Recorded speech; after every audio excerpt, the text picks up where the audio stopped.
Welcome, one and all, to the Off the Mic Wrestling Show here on YouTube. I'm Mike Mayer. Hope you all enjoyed the heck out of SummerSlam. I did. Thank you all for tuning in on the live stream.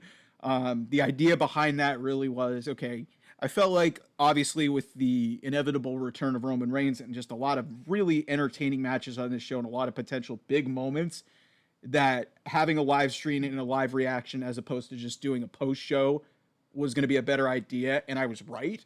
There was a lot of great stuff on this show. In my opinion, when you think of SummerSlam, it's been kind of, hit and miss. There's been some great shows over the years. I think back to one of the shows that I went to in 2013 in what was the then Staples Center, now Crypto.com Arena.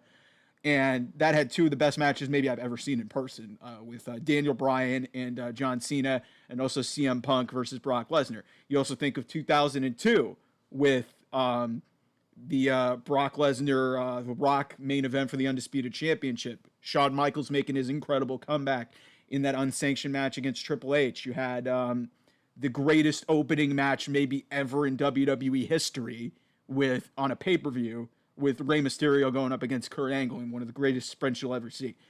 This has normally been like kind of a hit and miss show, but there's some of those shows.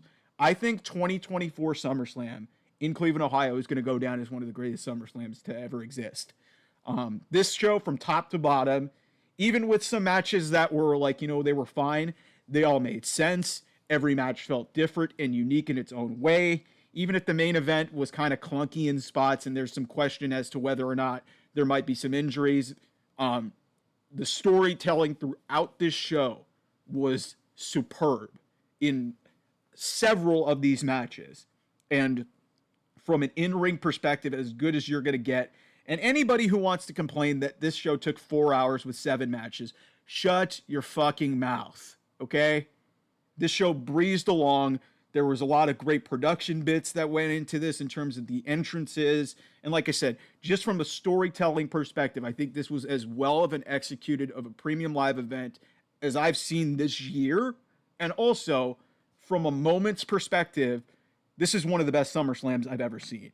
And like I said, I've seen one of the best, but that was really a 2-match show. Like, if you think about the rest of that show was 2024 SummerSlam is going to be remembered as one of the best ever. And it was treated with one of the best crowds in SummerSlam history. They had over 57,000 people in the stadium, which is a SummerSlam record, which is awesome for this event. And again, it's also near and dear to my heart with it being in Cleveland Brown Stadium. I've made no qualms about it. Cleveland Brown Stadium, and obviously Cleveland itself, it's a second home to me. So to see that stadium fill up for a wrestling show in the middle of the summer shows you that this business, and especially WWE, is on fire right now, and they delivered tonight. So let's start off here, first off, with the opening match, Rhea Ripley versus Liv Morgan. So this was, from a storytelling perspective, and just the twists and turns of this match, and later on in the show with Damian Priest, was about as well as you can execute a bunch of turns and a bunch of twists in terms of a long arcing story that's been going on, to have it come to a fruition on one show, that is a testament to all these people involved. So Dom Mysterio deserves a ton of credit. Rhea Ripley deserves a ton of credit. Liv Morgan, Damian Priest, Finn Balor. The whole Judgment Day played their role effing well. And it started here in this match. Really early on, Liv was running away, playing the cowardly heel. Rhea is able to dominate early on. But then the story of this match became Rhea Ripley runs into the corner trying to attack Liv and hits her injured shoulder. And that becomes a very big focal point of this match. As we know, this was Rhea's first match since that injury. First match since WrestleMania, because she was injured the day after that. So it's wild that they really went in on, okay, we're playing into a real life injury that's really played a big role in this story and made it a big effing deal. So Rhea just, like, there were a couple points in this match where she tried to pop her shoulder back in, and that was awesome. It was an awesome spot. It made her look like a freaking badass. Just a bunch of cool shit. down the stretch of this match. Like, this match from start to finish was awesome. Rhea whips Liv off the top rope when she was trying to go for an attack, and she locks in the Prism Lock. Liv is able later on in this match to get a crucifix driver for 2. She gets in an arm bar. Rhea is able to slam her out of it, gets her out of it for a 2 count. So then, like, Rhea's shoulder got hammered into the ropes again. Like I said, that was really the story of this match. So then later on in this match, really what the story of this was, Liv tries to introduce a chair into the match. Rhea, then as she's trying to get back into it, she pops her shoulder back into place. Liv goes to use the chair. Rhea is able to kick the chair away from Liv, and she's able to hit a riptide. She doesn't go for the cover because she's so blinded by rage. She picks up the chair and is going to go use it. Dom comes in and actually, in this moment, felt like the voice of reason because Rhea's not going to win the championship with that. So, blinded by rage, Dom rips it out of Rhea's hands, talks some sense into her. Liv then kicks Rhea into Dom, and she hits the regular Oblivion, just her normal finish. And that gets a 2 count. That popped the whole crowd because everybody thought that was the end of it. So then Dom gets the chair back. He slides it in, tries to distract the referee. Liv hits Oblivion on the chair, a la the same finish that they did at King and Queen of the Ring in Saudi Arabia against Becky Lynch. And Liv retains the title.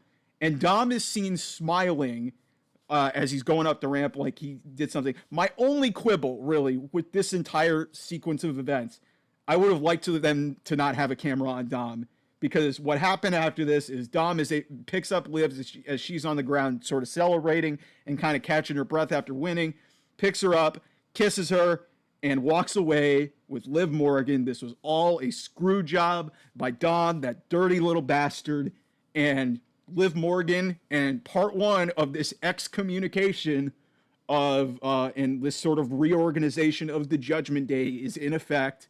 Like I said, a small quibble. Dom smirking there. If you're watching that at home, it kind of sort of gave away what was going on. It would have been created a little bit more mystery if you were like, wait, what did Dom do? Did he intend to do that? Or was it similar to the same finish that they ran with Becky and trying to, like, you know, was it by accident? It kind of gave it away, but even then, it still was a good reaction. It generated a good reaction in the crowd. The commentators really sold it well.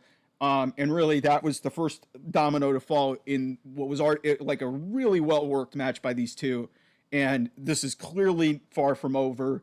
The beginning of this Judgment Day splintering out, as I hinted at, leading into this, like in the weeks since Rhea's return, that this was going to happen. And it was the natural progression. And I'm glad that they executed this pretty damn well. Albeit, like I said, for one camera shot, which, okay, whatever. A lot of people in the stadium probably didn't even know what the hell was going on. So, like I said, fantastic. And Liv retains the title. Like I said, we're going to probably get at least another match or 2, and Rhea's going to ultimately end up winning back the championship. Then we get some a little bit of a breather from what just happened. Damian Priest is in the Judgment Day locker room. He is pissed, asking where Dom is. Ask if Finn knew about it, and Finn just denies it. We know he's full of shit. We'll talk about that later down the road. Then it's Braun Breaker and Sami Zayn. This match did not last long, but it did the job. A lot of savvy moves by Sami to try and, like, you know, fight back as much as he can. Sami misses a crossbody. Braun goes to splash Sami, and then Sami goes for a haluva kick and misses. We get later into this match, Braun gets his just insanely athletic top rope Frankensteiner where he scales the ropes. That gets to Sami goes for a Blue Thunder Bomb, but Braun's able to land on his feet. He goes for a second rope Bulldog, but then he gets hit with the Blue Thunder Bomb, and that gets a 2 count. Braun gets a knee lift. Sami then hits his Exploder and goes for the haluva kick. And the second that I saw Sami setting up for this, I was like, okay, he's about to get speared out of his shoes. He gets hit with a nasty-ass spear. Braun then runs off the ropes a couple times, hits a massive spear again. And that's it. This match didn't last very long. It did the job. Some people are saying this should have happened at Money in the Bank. I actually like the story that they told. In that, okay, Braun let his guard down. He was a cocky rookie on the main roster. He underestimated one of the most resilient baby faces in WWE and Sami Zayn, and he got caught. He called him a comedian. He's like, yeah, he's more focused on life after WWE. I've been training.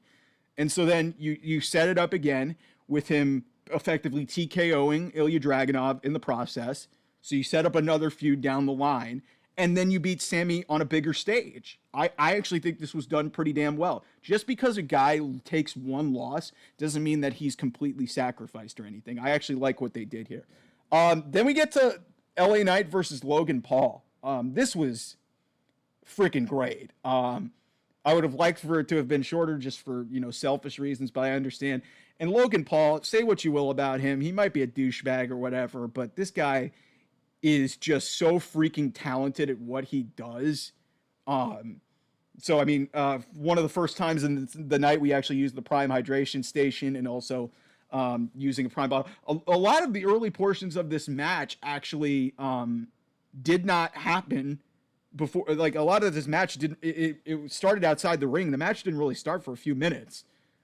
Machine Gun Kelly was actually out with Logan Paul, so that was an interesting little pull.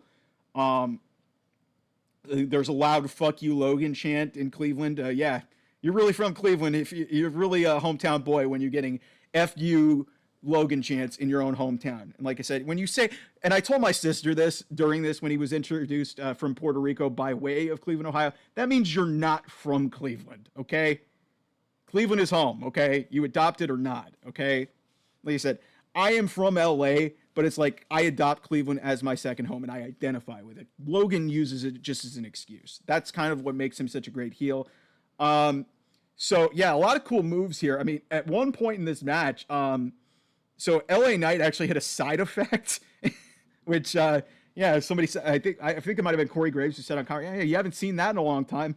I mean, funny that Matt and Jeff Hardy were meeting with WWE. It's not about, at least the context of what was said is that they met over like some documentary stuff. I think they're starting to gear up to maybe induct the Hardys into the Hall of Fame at some point next year.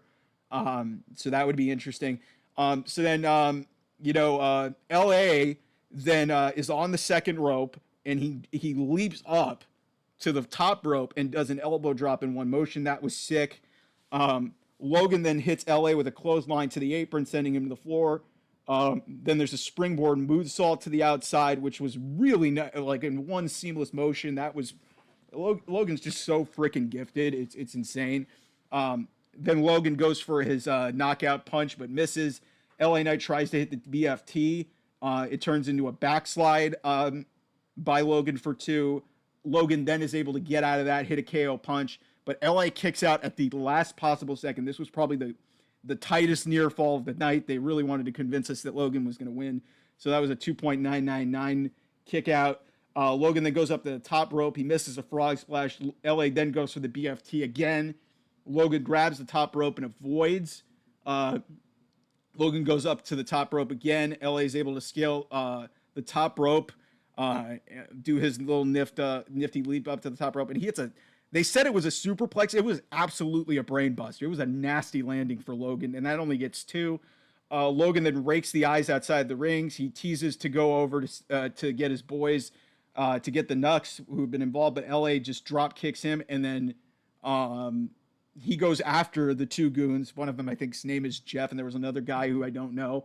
So LA beats the crap out of them for a while, and then Logan's able to get a little bit of an upper hand. He goes over to Machine Gun Kelly, who has a necklace with Knucks on it, and gives that to Logan. Logan, it didn't look like he got much contact, but it was good enough. It's like, oh, he hit him with the Knucks, and Logan goes for the buckshot lariat. You can make your Hangman Page jokes that he stole his move, but Logan does it pretty damn well.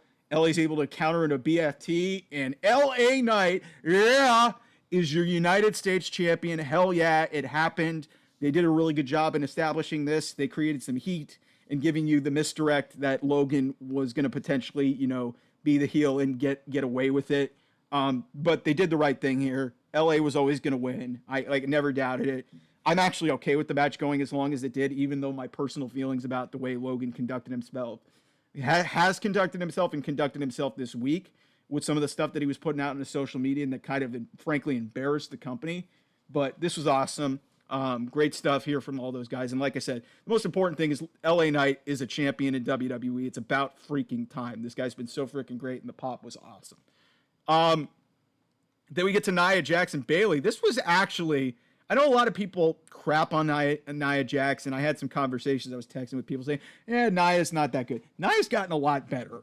Okay, nice little bit of callbacks into this match, but Bayley was wearing kind of a callback to her hugger gear. She had like some of the strands on her arms, and like it looked like a kind of like an inspired gear to what she had when she was the hugger. And like that's been a lot of the source of this feud. So that was really great. Bayley, so later on in this match, Bayley almost gets hit with a stalling stalling suplex. Bayley's able to use a sleeper, which is a nice little callback to their match in London about 10 years ago in NXT. Nia's able to slam her out of it. Nia gets a rolling senton and a leg drop for 2. Nia goes to the second rope, but she misses a big leg drop. Bayley gets a Bayley to belly. My sister points this out saying, yeah, Nia could have given her a little bit of a hot. It still looked nasty for Bayley to get a Bayley to belly. That only gets 2. Bayley tries to go for her finish, the Rose Plant, but that gets countered. Nia gets a Uranagi, goes for the Annihilator, hits it, and it only gets 2. To my recollection, since Nia came back and introduced the Annihilator as her finisher, that's never been kicked out of. So that's a badass thing for Bayley. Nia just keeps on wailing on Bayley, wearing her down. Nia goes to the corner, but Bayley ducks. Nia goes into the post. And then the end of this match is just, bananas. And everything that I said played into this, and I think they executed this really, really well. So Bayley, she goes for a dive. Nia catches her with her Samoan drop on the floor, brings her back into the ring, gets a corner splash. She goes up for the Annihilator, but Bayley is able to get underneath Nia and pick her up and not only just pick her up, but walk her to the middle of the ring. Mind you, Nia is a big woman, okay? Bayley showed off some incredible strength, walks Nia to the middle of the ring and drops her for a power bomb. Then she goes up for her elbow drop, hits it, only gets 2. Both women are down in the center of the ring. Tiffany Stratton's music hits. Everybody's going crazy. She teases a cash in before she could even introduce the briefcase in and tease that we might be getting a triple threat. Bayley knocks her off the apron. Bayley's able to roll up. Nia only gets 2. Nia then catches Bayley with a pop-up powerbomb and then follows it up with a jackknife and then hits not 1 but 2 Annihilators to pin Bayley and win the women's championship.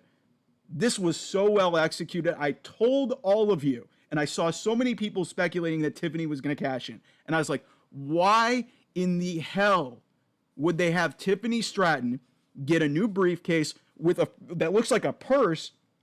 They're selling it on WWEshop.com. Why the fuck would they try to just cash that in the next day? Not even 24 hours after they introduced the damn thing, and you're going to talk about cashing that in. That's stupid and that's bad business. This was about as well as you could execute a misdirect fake cash in. She's trying to cash in. She cost Bayley the match, and now Nia Jax is the champion, creating a fascinating dynamic with Tiffany Stratton, where you could roll with this queen champion princess thing with these two who are real life friends. They do a lot of TikToks. You can milk this as long as you can. And then at some point down the road, we'll see how long they want to go with Nia as champion. I know it's not going to be a popular decision for a lot of people, but I think there's a ton of money to be made. If you milk this, get Tiffany over, and then tease some splintering, and then at the perfect possible time, you have Tiffany Stratton cash in that briefcase and become the women's champion by beating her friend. She's an ultimate babyface. It's fantastic. It's great. You also have Charlotte Flair, who may be ready to come back. Like, this does not need to happen immediately. So the fact that they teased it, they didn't do it, you knew it wasn't going to happen. At least I knew it wasn't going to happen. And then that's the direct lead to Bayley losing the championship. But Bayley looked like a freaking star here. Even though, like I said, I think she's kind of this storyline's kind of taken a backseat in the women's division to Liv and Rhea for a lot of different reasons.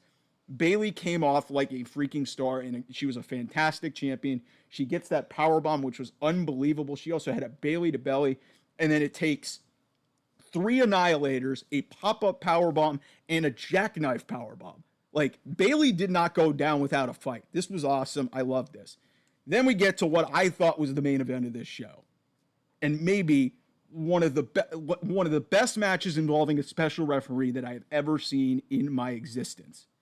Drew McIntyre versus CM Punk with Seth Rollins as the referee.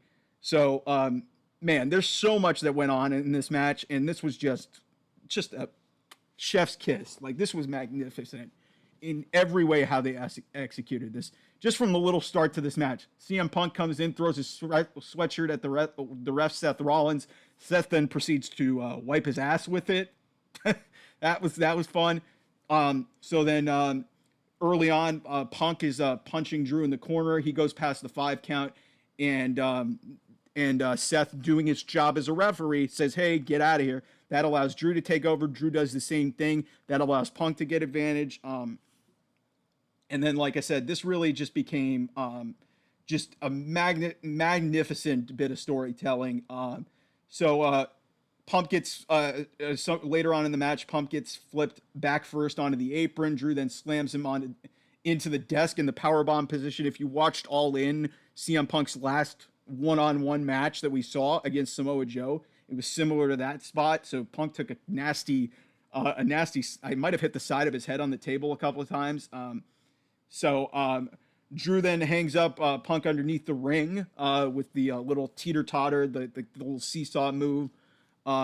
Then Drew just keeps just wailing on Punk. He chops him off his feet. Just say what you want about Gunther being one of the best choppers. And by the way, Gunther and Damian Priest, we'll talk about that and just how physically sore I was watching that match.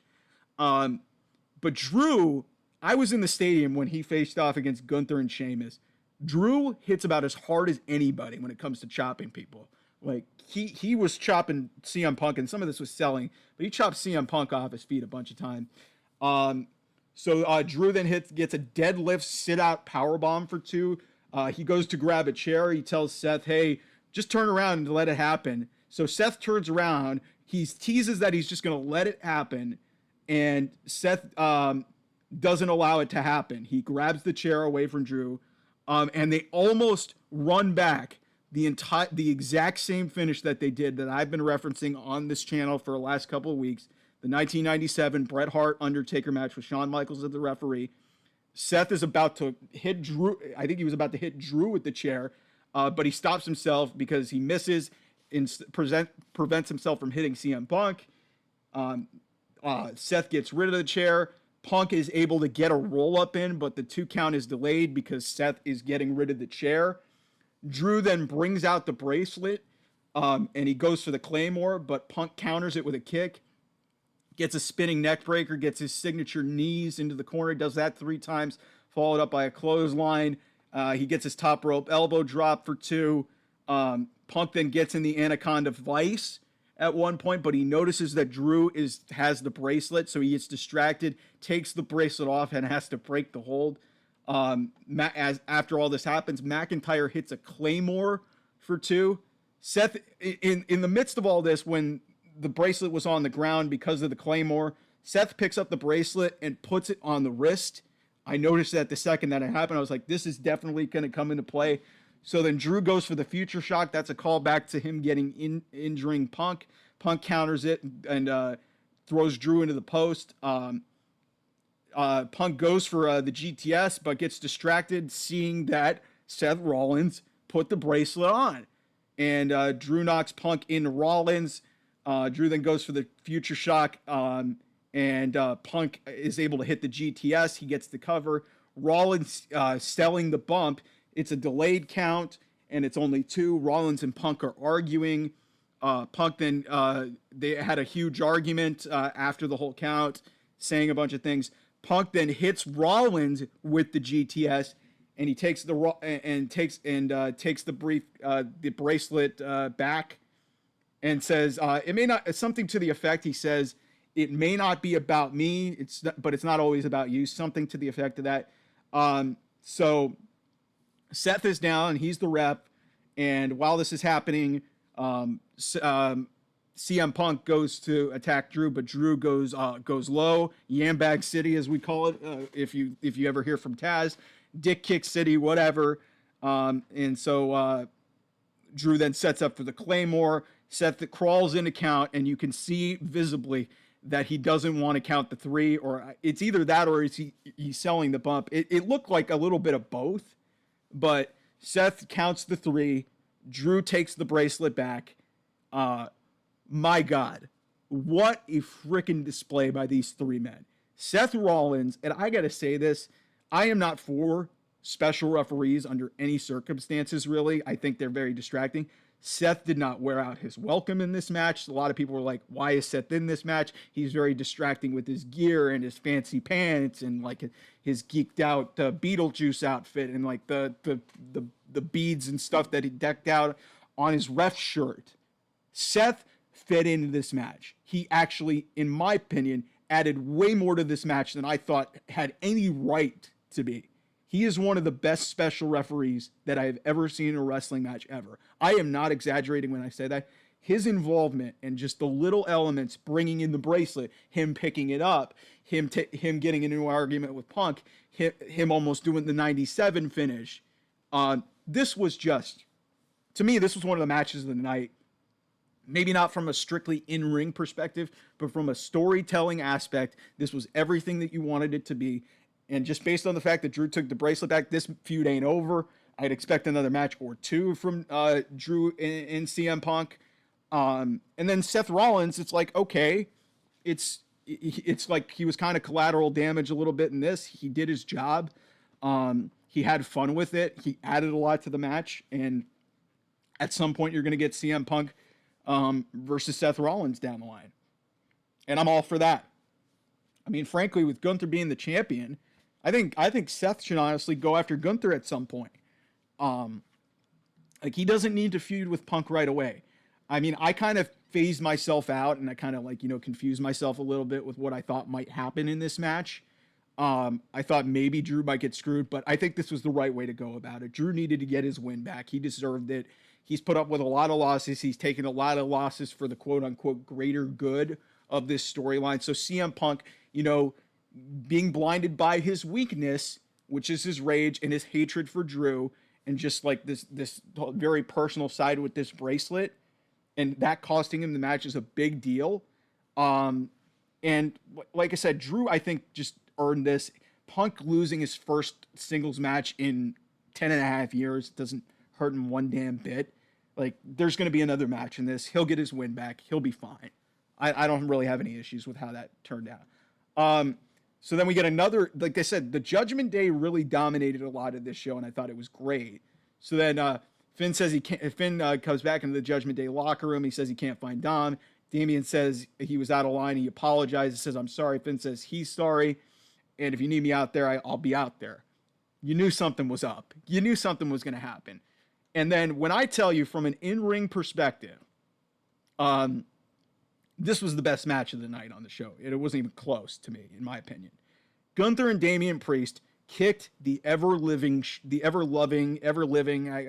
I'm making up words here, kicked the fucking shit out of each other. Holy crap, this match hurt me. I was physically sore from some of the strikes that were hit in this match. Like, Damian gets a nasty-looking forearm out of the box. There was chops all over the place. It was just nasty. At one point, Gunther was bleeding. Gunther got hit so hard he was bleeding. And I know some AEW geeks are going to be there. Chris Jericho did that before. Who the fuck cares? Gunther is a fucking killer.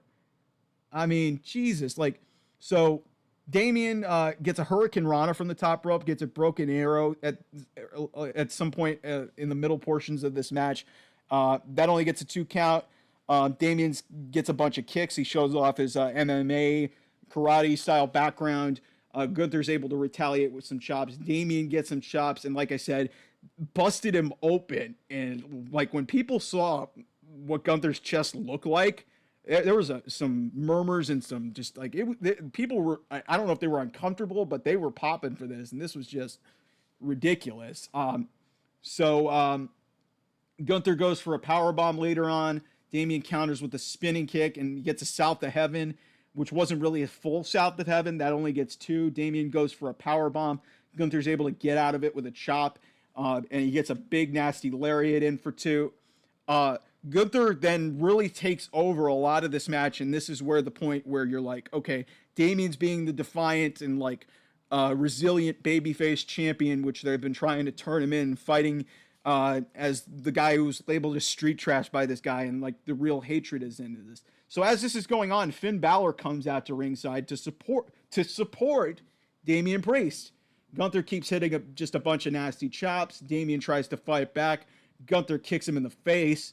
Gunther then kicks Finn in the face, and that really shifts this, and Damian starts his comeback, gets some clotheslines into Gunther. He hits a razor's edge. He hits a south of heaven. It was a little bit awkward as he was rolling Gunther closer to the ropes, so you knew something was going to happen. And as the referee's about to count 3, Finn comes in, swipes up Gunther's foot on the rope. The count is stopped. They show it in the stadium, and Damian realizes he's been had. And so Damian goes after Finn. Gunther's able to put in the sleeper. Damian's able to fight back as much as he can, and is able to do the classic roll back into pin, gets a roll up for 2. So as he gets out of that, Damian's like, oh, I got to go after Finn. He goes after Finn. But it's too much. Gunther hits a power bomb, puts him back in the sleeper, and Damian just goes out. And that's the match. And Finn Balor screws over Damian Priest.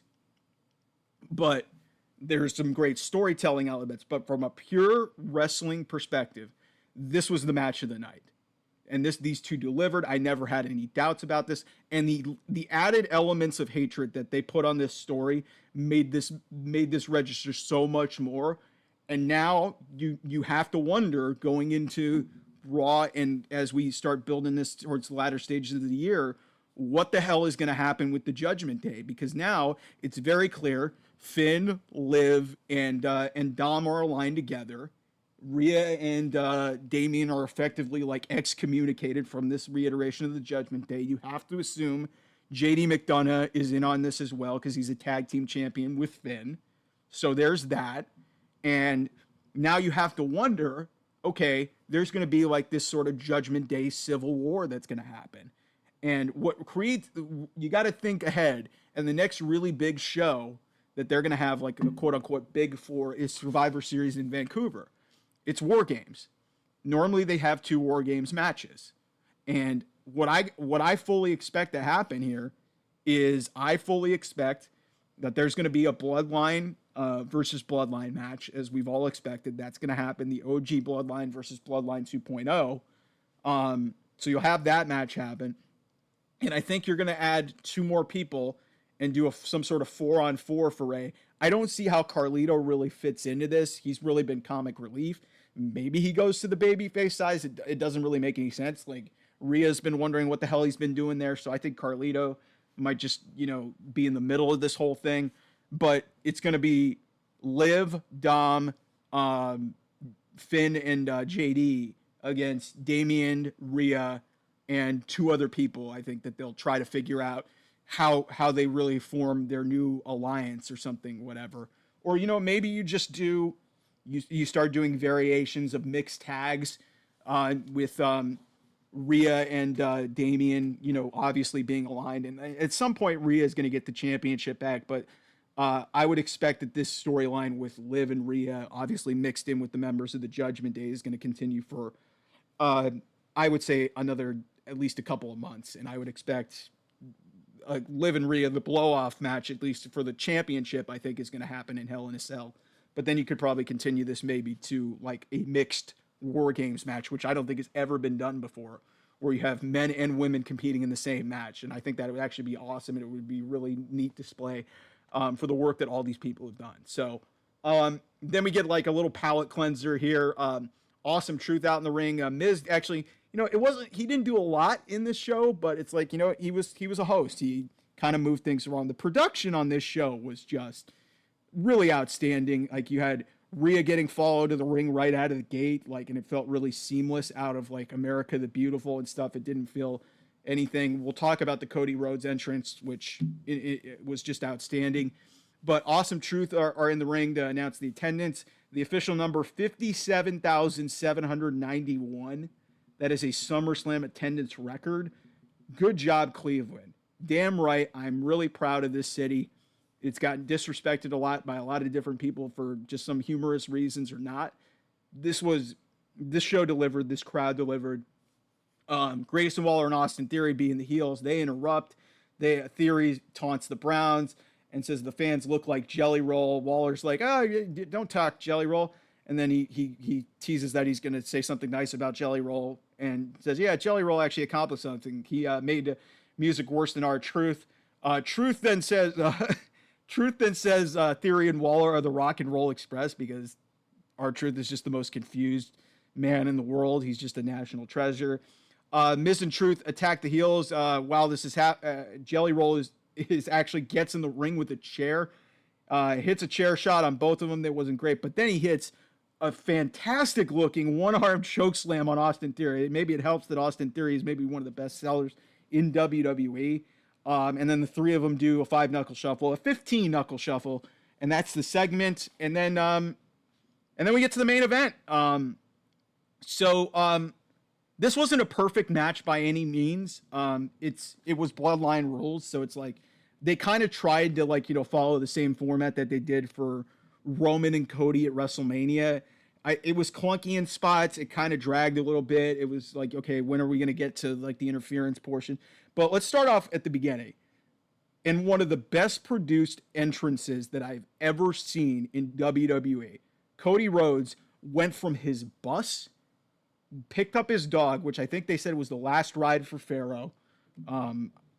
Take with that what you will. A lot of people are really sad. Pharaoh's awesome. Love Pharaoh the dog. And then he walks further into the arena, and we see Arn Anderson. Yes, Arn Anderson, who was in AEW at one point, being Cody's manager. And Arn actually told Cody, I used my influence to get some friends and some that Cody doesn't know about, and they're on the way to help if you need any help. And so Cody just walks all the way through the backstage area from his bus into the stadium. It was awesome. It was fantastic. And this was this match was fine. Until it really picked up. So really where this match kind of picked up, it was a struggle for a while. Cody's able to get away. Solo actually took control, put Cody in the Tree of Woe at one point, and was hitting these nasty looking running headbutts. So he hits two of them. Cody goes for a third. Is able to counter, lift himself up. He hits a moonsault onto Solo. No pinfall there. Cody gets a superplex to take back control of the match. He goes for the Cody Cutter. But that's countered. Solo tries to go for Cody Rhodes for the Crossroads, and Cody gets out of it, applies the Crossroads, hits it, and then that's when Tonga Loa and Tama Tonga show up. So they destroy Cody for a little bit, and Solo gets a cover. It's only 2. Out comes Kevin Owens, so he's back. That's the first real interference. There's going to be some controversy as to how, I guess, little interference, and there's some question as to what went on with Jacob Fatu near the end of this match. So Cody Rhodes, he gets some punches in, just tries to he gets a little babyface House of Fire comes in, but the Tongans are able to take back control. Randy Orton's music hits. He comes in. Starts wailing on everybody. There's an RKO to Tonga Loa. KO hits a stunner on Tama Tonga. There's a power slam from Randy Orton on I think it might have been a power slam from Cody. I can't remember. But there's a power slam on Solo. Owens then hits a swanton onto Solo. Cody then gets a Crossroads. That only gets 2. And then Randy, Kevin, Tama Tonga, and Tonga Loa, they all fight out of the ring and out of the stadium. It leaves the 2 men alone, Cody and Solo.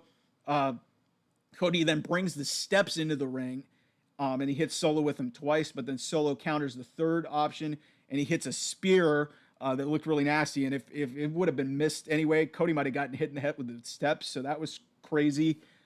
Solo then sets Cody up in front of the steps and goes for his corner hip attack.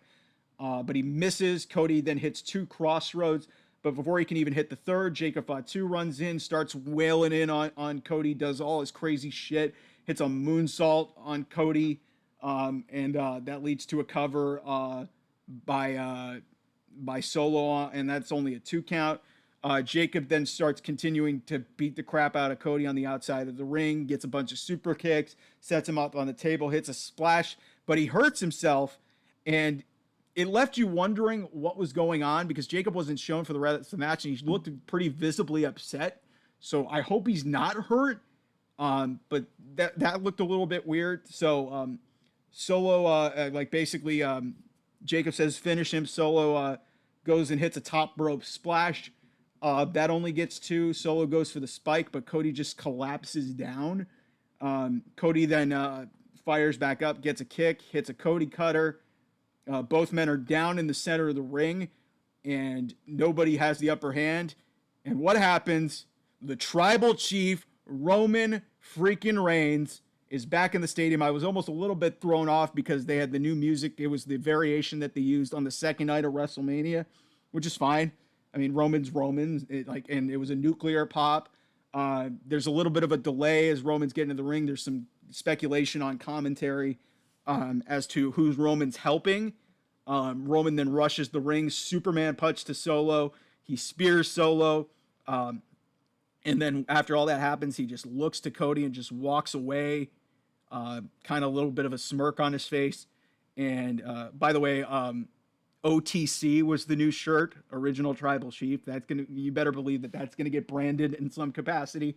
And so Roman looks at Cody, just walks away, walks up the ramp smirking. Cody hits 1 crossroads, and that's the end of the match. Cody Rhodes retains the WWE Championship. Look, maybe I'm naive. I didn't think Roman was going to help Cody. And some people are going to have some, questions as to why he would help Cody. And maybe we're going to get some level of an explanation that there's some sort of healthy respect. And obviously, a lot of the shit that Solo's been talking on television about how Roman's never coming back and Roman was weak and all this other stuff, that played into this. And it's like, okay, Roman's saying, what, he's more screwing Solo than he is helping Cody. But there was a little bit of a smirk, and maybe there's going to be, some clarification of there's a healthy level of respect, and Roman's purpose is going to be very different in terms of why he's back. And obviously this is going to lead to some sort of bloodline versus bloodline, civil war type deal, where you have Usos and probably Sami Zayn together in some capacity, along with Roman, and you have hopefully Jacob Fatu's okay. I think it was selling, and the reason why I say that is this was so deep into the match. We were 25 minutes into this thing. Like, if you think that the Usos were going to have some sort of reuniting at this point, no. Like, I mean, yeah, would I have liked to have seen Jimmy or Jay come into this match at some point? Yeah, but I think the way you're looking at it, I think Roman's return, was a big enough stage in this point of the match and being the deciding factor. And you'd already done enough stuff in this match. I would have, as considering what this was the sequel to, this was kind of a little bit of I'm not gonna say it was bad. It was a little bit of a letdown because of the expectations that Bloodline Rules established at WrestleMania, but this was still really good. The Roman twist at the end was awesome, and obviously creating the intrigue of why Roman's back. He's the original tribal chief, and clearly this is setting the stage for Roman versus Solo, and then at some point it's going to be Roman versus Rock, I think. So one thing I do have to say, and my friend, I got to give a credit to my boy Andrew Marks, who texted me this at the end of the show, saying it's not hyperbole to say that Roman is one of the greatest of all time, maybe the greatest of all time, because if you think about where Roman Reigns was, and I know we've been building to this moment for a few months because we all knew, like right after WrestleMania, everybody was like, we want Roman, we don't want Solo. Solo's just to reject the tribal chief.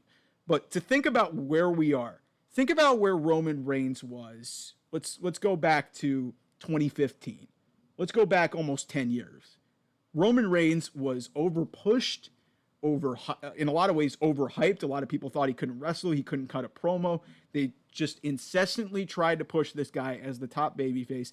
It never worked. Vince McMahon it was so stubborn that he wouldn't do the right thing and maybe turn him heel, and it never happened. And then through all of this, then Roman gets his big moment, finally wins the championship, and finally some level of approval. He's reunited with the Shield. And then Roman gets his leukemia back and has to go beat freaking cancer. And he puts it into remission really quickly and is able to persevere through that. He comes back, has this neat little arc, but then he gets into some terrible feuds at the end of 2019 with Baron Corbin. And then 2020 happens and COVID happens, and that changed every element of what we think about Roman Reigns, because he was supposed to have the match with Goldberg. He prioritized his health with his family and I think he has 5 kids. So he prioritized his wife. He prioritized the fact that he is a cancer survivor, beating leukemia in multiple stages of his life.